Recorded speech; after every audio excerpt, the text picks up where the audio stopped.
Aquarians, तो बारी है सिंगल्स की। लेट्स सी कि एक्वेरियंस सिंगल की लाइफ में आज के बाद अक्टूबर 2024 में क्या सब होने वाला है। अक्टूबर 2024 में सिंगल एक्वेरियंस के लिए क्या कोई पॉजिटिविटी है या जैसी सिचुएशन है वैसी ही रहेगी। Let's see.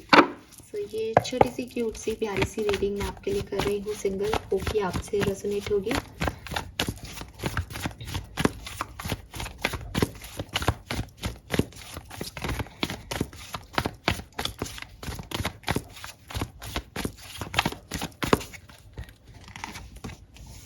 Okay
alright. Sorry मैंने कार्ड्स पहले ही निकाल लिए ताकि मैं आपको जल्दी से क्विकली जो है आपकी सिचुएशन समझा पाऊँ, बार बार शफलिंग में टाइम चला जाता है। सो सिंगल्स, जिन लोगों की एनर्जी मैं यहाँ पे कैच कर पा रही हूँ, कुछ बातें मैं आपको आपके बारे में बताऊंगी, आप उसे सुनिए और उसे समझिए। 2005 या फिर मई,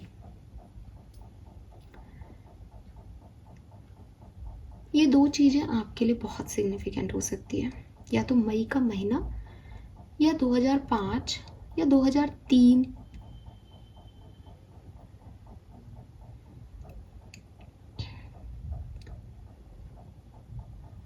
ये आपके लिए बहुत खास रहे हैं, ठीक है। मुझे ऐसा लगता है कि आपकी लाइफ का पास्ट का एक इवेंट ऐसा रहा कि आप बहुत परेशान रहे, जैसे आपकी लाइफ से सब कुछ चला गया एंड आपके पास उस समय, आप जो आज मतलब सिंगल जिस बात को कह रहे हैं ना, तो ये सिंगल आप तब हुए जब आपके पास कोई इमोशनल सपोर्ट नहीं था, कुछ भी नहीं था, यू आर अलोन बेसिकली उस पर्टिकुलर टाइम। और ये मई का महीना हो सकता है। उस पर्टिकुलर टाइम पे कोई पर्सन आपकी तरफ आया और उसने आपकी लाइफ को एकदम बदल के रख दिया। मतलब आप बिल्कुल अकेले थे, गलत सलत डिसीजन ले रहे थे, आपकी लाइफ बिल्कुल ख़राब चल रही थी और सडनली किसी पर्सन की आपकी लाइफ में एंट्री हुई एंड इस पर्सन ने जैसे आपको ये फीलिंग दे दी कि आप हारे नहीं हो, आप जीते हो। जबकि उस पर्सन के आने से जस्ट एक दिन पहले आप पूरी तरीके से टूटे हुए थे, हारे हुए थे, आपको लग रहा था अब इस दुनिया में क्या ही बचा है अपने लिए, कुछ भी तो नहीं है। ये ऐसी घटना आपके साथ घटी है। ये ज़रूरी नहीं कि 2005 में घटी हो, लेकिन ये घटना कहीं ना कहीं आपसे रेजोनेट होगी और 2005 और मई का महीना आपके लिए किसी तरीके से रेजोनेट होगा, ठीक है। 5 नंबर सिग्निफिकेंट है, अगर मैं आपको ऐसे और अच्छे से बता दूँ तो 5। प्रेजेंट में आप बहुत अच्छा ग्रो कर रहे हो, मुझे लग रहा है। आप अकेले बिजनेस भी करते हो कुछ लोग, या बिजनेस करने का सोच रहे हो, नौकरी करते हो तो नौकरी में आप इंडिपेंडेंट हो, सिंगल तो हो लेकिन आपको अपने फाइनेंसेस को लेकर के, अपने करियर को लेकर के कोई चिंता ऐसी खास नहीं है। आपको पता है आप अच्छा कर लोगे। अगर अभी आपके पास जॉब नहीं है तो भी आपको ये पता है कि जॉब लगते ही आप बहुत कमाओगे, बस एक बार ये जॉब मिल जाए। Because you know that you are creative person, and आप में से काफ़ी लोग क्रिएटिव हो सकते हैं। आप आर्टिस्ट हो सकते हैं, आपका यूट्यूब चैनल हो, कोई हो सकता है, आप क्रिएटिव हैं। ठीक है, आप मम्मी पापा आपके बहुत आपके लिए मायने रखते हैं। आपकी मदर और आपके फादर का सपोर्ट आपके साथ है, उनकी ब्लेसिंग्स आपके साथ हैं, एंड दैट इज़ वाई जो सिंगल्स की एनर्जी मुझे प्रेजेंट में दिख रही है, वो दिख रही है कि वो ऐसा नहीं है कि वो मर रहे हैं किसी चीज़ के लिए या उनके पास कुछ नहीं है। वो सेल्फ सफिशिएंट हैं, प्रेजेंट में भी काफ़ी सेल्फ सफिशिएंट हैं। लेकिन दिमाग में बस एक ही चीज़ है, मेरा सोलमेट, मेरा डिवाइन पार्टनर मुझे कब मिलेगा। और जो मेरा डिवाइन पार्टनर है वो आ जाए, बिकॉज अब उम्र ढल रही है। ठीक है, सो यहाँ पे कुछ ऐसे सिंगल्स हैं जो कि एज बढ़ रही है उनकी, और वो अपने डिवाइन पार्टनर, अपने स्पेसिफिक वन का वेट कर रहे हैं कि कब ये जोड़ी बनेगी।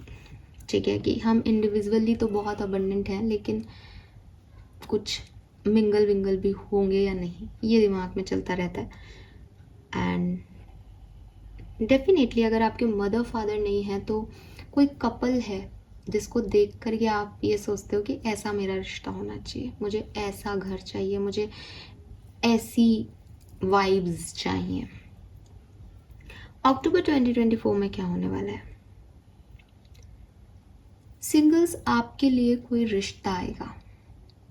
ठीक है, ये अरेंज मैरिज से रिलेशनशिप आ सकता है, ये आपकी लाइफ में कोई ऐसा पर्सन जिसने कभी आपको पहले नुकसान पहुंचाया था, आपने जिसको ब्लॉक किया, या जिसने आपको कभी ब्लॉक कर दिया था, आपकी एनर्जीज में आपने उनकी तरफ जाने की कोशिश की थी बट उन्होंने आपको रेसिप्रोकेट नहीं किया, ये वो पर्सन हो सकते हैं। ठीक है, या तो कोई बिल्कुल एक नया पर्सन है जो आपको लॉयल्टी देगा और स्टेबिलिटी देने के लिए आ रहा है, या फिर कोई वो पर्सन है जो कि पास्ट में आपकी लाइफ में रहा है और जिसने पास्ट में वर्क नहीं किया इस रिश्ते पे, वो आप अब जो है अक्टूबर में वापस आएगा इस रिश्ते पे काम करने के लिए, जिसके साथ आपकी एक बार एंडिंग हो चुकी। ठीक है, अब यहाँ पे एक डिसीजन मेकिंग आपको करनी पड़ेगी दैट आपको क्या चूज़ करना है। तो अक्टूबर का महीना आपके लिए क्या सब लेके आ रहा है? कोई पर्सन, स्टेबिलिटी। ठीक है, जहाँ आपको ये चूज़ करना होगा कि आपको ये स्टेबिलिटी चाहिए या नहीं, आपको ये पर्सन चाहिए या नहीं। ठीक है, ज़्यादातर लोगों के लिए मैं कोई पास्ट कनेक्शन देखती हूँ, जो पहले आपकी लाइफ में आया था या जिसने आपको पहले भी अप्रोच किया हो, आपने रिजेक्ट कर दिया हो, वो वापस आ रहा है, या जिसने आपने जिसको अप्रोच किया था उन्होंने रिजेक्ट कर दिया था, वो वापस आ रहा है। तो किसी की वापसी ये हो सकती है, लेकिन इस टाइम पे ये ज़्यादा कमिटेड और ज़्यादा स्टेबल और लॉयल कनेक्शन है आपके लिए।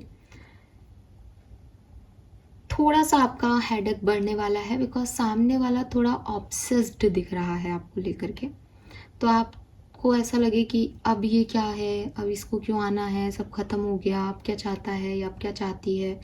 ये ऐसी एनर्जीज हो सकती हैं आप में से कुछ लोगों के लिए, और कुछ लोगों के लिए एक जेन्युइन एनर्जी है, लेकिन थोड़ा सा सिरदर्द बढ़ेगा आपका कि मैं क्या करूं, क्योंकि आपके लिए वो अनएक्सपेक्टेड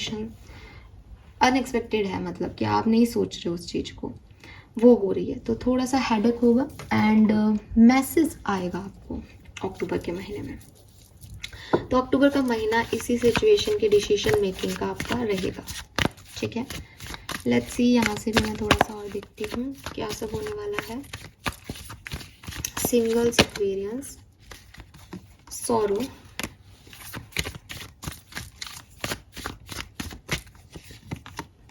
नोथिंगनेस,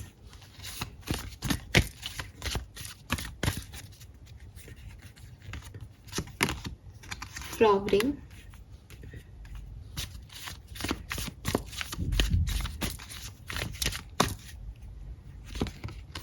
एंड राइटनेस। बिल्कुल जो मैंने आपको अभी कहा बिल्कुल वैसा ही है। कि थोड़ा अक्टूबर में 9 तारीख तक आप डिस्टर्ब रहोगे, परेशान रहोगे कि मेरे लिए कोई नहीं है क्या, कोई लव लाइफ नहीं है क्या मेरी, मेरा डिवाइन पार्टनर मुझे कब मिलेगा, ओवर थिंकिंग लगी रहेगी, ठीक है।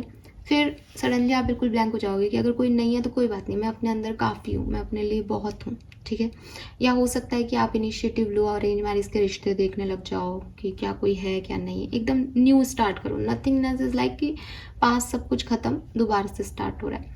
मुझे लग रहा है 10 तारीख के आसपास, 10 तारीख तक आप थोड़े डिस्टर्ब रह सकते हो, उसके बाद 9-10 तारीख से आप दोबारा से आगे बढ़ोगे कि अब मुझे क्या करना है, स्लेट पे मुझे क्या लिखना है। और देन फ्लावरिंग है। 15 तारीख के बाद आपकी लाइफ में कोई पर्सन की एंट्री होगी। ये पास्ट, न्यू, कोई भी हो सकता है, या कोई स्टेबल कमिटमेंट हो सकता है किसी की तरफ से। 15 तारीख के बाद ये होगा। देन आप कुछ डिसीजन मेकिंग करोगे 15 के बाद। और 30 तारीख तक आपको क्या मिलेगा डिपेंड करता है आपके उसी डिसीजन पे। ये भी नो है, ये भी नो है, समझ रहे हो? आपको क्या मिलेगा, आपको क्या फ्रूट मिलेगा, डिपेंड करता है आप क्या डिसीजन मेकिंग कर रहे हो, किसके बारे में, ये जो सिचुएशन आपकी तरफ आ रही है उसके बारे में। आपको कोई अपॉर्चुनिटी मिलेगी, लेकिन डिपेंड करता है कि आप उस पर क्या रिएक्ट करोगे, उसके अकॉर्डिंग आपका आगे का भविष्य तय होगा, ठीक है। और कुछ कार्ड्स देखते हैं। इनोसेंस, तो आप बहुत इनोसेंट रहोगे, आप ज़्यादा दिमाग नहीं लगाओगे किसी चीज़ में, प्यार भरे रहोगे, पॉजिटिविटी के साथ चीज़ों को देखोगे, अपनी इनर वॉइस को सुनना, ठीक है। तो आपके लिए सही डिसीजन आप ले पाओगे। अपने आप को किसी से कंपेयर मत करो, ना लोगों को कंपेयर करो, बेहतर रहेगा आपके लिए। आपकी ऐसी टेंडेंसी हो सकती है अक्टूबर के महीने में कि कोई नया आए तो आप उसको पुराने से कंपेयर करने लग जाओ, पुराना आए तो आप उसको सोचो कि मैं तो ज़्यादा बेहतर हूँ, ये तो इतना अच्छा नहीं है, ये अच्छी नहीं है। तो इस चीज़ से बचोगे तो ठीक रहेगा, है ना। Don't compare anything. नंबर 5 की ऊर्जा आई गई यहाँ पे। एंड देन कंडीशनिंग है कि आप किस माहौल से निकले हो ना, उस माहौल पे डिपेंड करेगा कि आप क्या डिसीजन मेकिंग करते हो। तो अगर आपके दिमाग में क्वेश्चन आ रहा था कि आप ही बता दो कार्ड देख के मुझे क्या करना चाहिए, तो मैं नहीं बताऊंगी। जो कुछ भी आपने सहा है ना एक्वेरियस पिछले दिनों, उसके हिसाब से आपकी कंडीशनिंग हो गई, उस हिसाब से आप ढल गए। जो आ रहा है वो आपको उस कंडीशनिंग में एक्सेप्ट कर रहा है, देन आगे बढ़ोगे। और नहीं करेगा तो आप भी सोचोगे कि ये मेरे लायक नहीं है। सिंपल, ये होने वाला है। बट आपको जो गाइडेंस दिया जा रहा है वो यही कि आप अपनी इनर वॉइस की सुने, ठीक है। जहाँ आपको कंफ्यूजन लगे कि क्या करना है मुझे, वहाँ आप अपने इनर वॉइस की सुने। आपके लिए एक ओवरऑल गाइडेंस कार्ड निकाल लेते हैं, थोड़ा सा हमें इजी हो जाएगा। Singles, postponement. तो आपके लिए गाइडेंस आ रहा है कि जब आप बहुत अच्छे डिसीजन ना ले पाओ ज़िंदगी में और आपको लगे कि मुझे क्या करना चाहिए, मुझे कुछ समझ नहीं आ रहा है, मैं चाहती तो हूँ अपनी लाइफ को चेंज करना, लेकिन बिल्कुल मेरा माइंड जो है वो ब्लॉक हो गया है इस सिचुएशन में कि क्या ये सही है, ये इसका अच्छा भविष्य होगा। तो आपको यही कहा जा रहा है कि आप उसको थोड़ा टाइम ले लो, जल्दबाजी मत करो, ठीक है। जो भी अब आपका वेट करेगा, आप टाइम ले लो, समझ लो, पोस्टपोन कर दो चीज़ों को और फिर देखो आपके लिए क्या सही है। इमिडिएटली आपको शायद कुछ ना दिखे, लेकिन टाइम लोगे तो सब साफ साफ दिखाई देने लग जाएगा, है ना। कैमरे को भी सामने रखते हैं तो थोड़ा सा एक बार सेट होने में टाइम लगता है, लेकिन साफ देखने के लिए वो 1 सेकेंड लेना होता है, तो उसको ले लेना अपने लिए।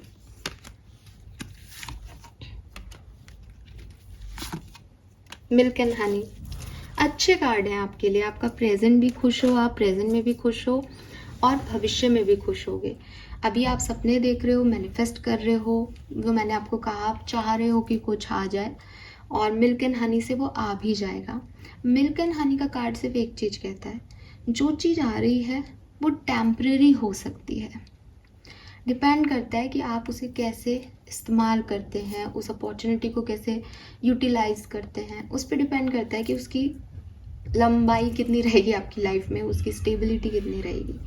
हालांकि किंग ऑफ पेंटिकल से आपके लिए कोई स्टेबल ही आ रहा है, जो भी आएगा वो मैरिज प्रपोजल ही लेके आएगा, लेकिन आपको वो लेना है या नहीं इस पर डिपेंड करता है आपकी ज़िंदगी में ये समय कब तक रहेगा, ये रेनबो कब तक रहेगा।